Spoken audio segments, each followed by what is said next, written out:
আজকে সারাদিন প্রচন্ড বৃষ্টি হচ্ছে, তো বৃষ্টির মধ্যে সারাদিন তো বাসায় বসে ছিলাম। স্কুল থেকে ফেরার পথে একটু ভিজেও এসেছি, যার জন্য কিন্তু আমার গলাটাও বসে গেছে। ঠান্ডা গরম জ্বর অনেক দিন ধরে ভুগতেছি।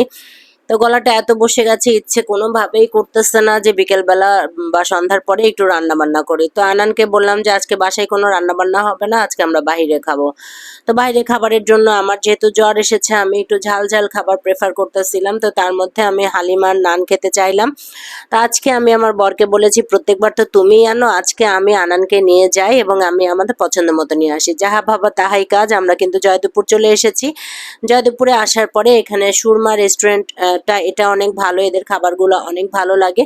তো এখানে আসার পরে সব সময় কিন্তু এরকম ভিড় থাকে, অনেক বেশি ভিড় থাকে, এবং শুধুমাত্র যে সন্ধ্যার সময় তা কিন্তু না, সারা দিন আপনি যদি দুপুরেও এখানে লাঞ্চ করতে আসেন তাহলে কিন্তু পর্যাপ্ত পরিমাণে ভিড় পাবেন।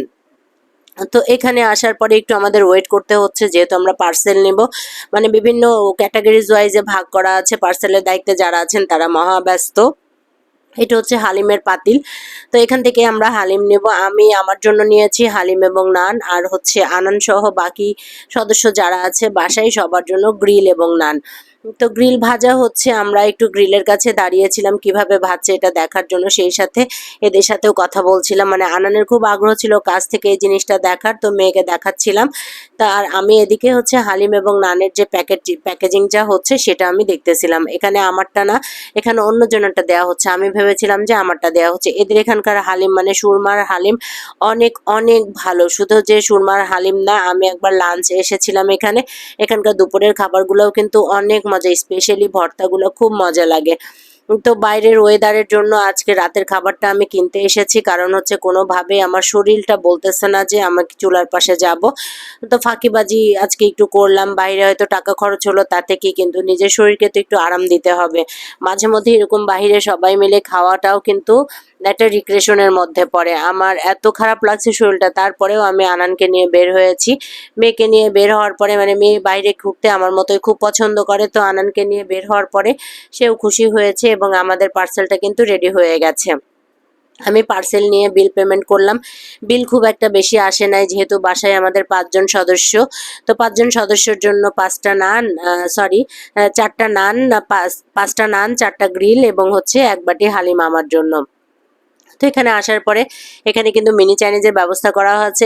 এখানে আসার পরে বরাবরই হচ্ছে বাহিরে থেকে যেটা হয় যে ওরা আমাদের জিজ্ঞেস করতেছিল যে আপু ভিডিও করতেছেন, আপনার পেজের নাম কি, আমরা অবশ্যই আমাদের ভিডিওটা দেখতে চাই। ওরা এভাবে আমাদেরকে বাই বাই দিয়ে দিল। তো আনানকে নিয়ে আমি বাসায় চলে এসেছি। আমাদের বাসায় হচ্ছে যখন সদস্য সংখ্যা বেশি থাকে, মানে আমাদের পরিবারের লোকজন একটু বেশি হয়ে যায়, তখন আমরা নিচে একভাবে সবাই একসাথে বসে খেতে খুব পছন্দ করি।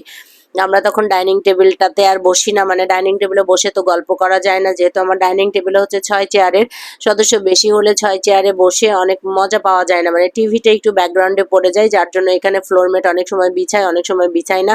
আজকে যেহেতু ক্ষুধা পেয়েছিল প্রচণ্ড এবং পেটের মধ্যে ছুঁচো দৌড়াচ্ছিল, যার জন্য কোনো রকম স্কোপ নাই ম্যাট বিছানোর। আমি শুধু বাসায় এসে একটু চেঞ্জ করছি, আর এদিকে আমার বরকে বলেছি তুমি একটু খাবারগুলা রেডি করো। ও বরাবরই এই খাবার রেডি করতে, মানে সালাদটা রেডি করতে খুব ভালোবাসে, এবং সালাদটা বাটির মধ্যে ঢালতে বা মেয়োনেজ সসটা বাটির মধ্যে দিতে ওর খুব ভালো হয়। তো আজকে এ পর্যন্তই। সবাই আমাদের সাথে থাকবেন, আমাদের পেজটা সাবস্ক্রাইব করবেন, আর আমার জন্য দোয়া করবেন, আমি যেন দ্রুত সুস্থ হতে পারি।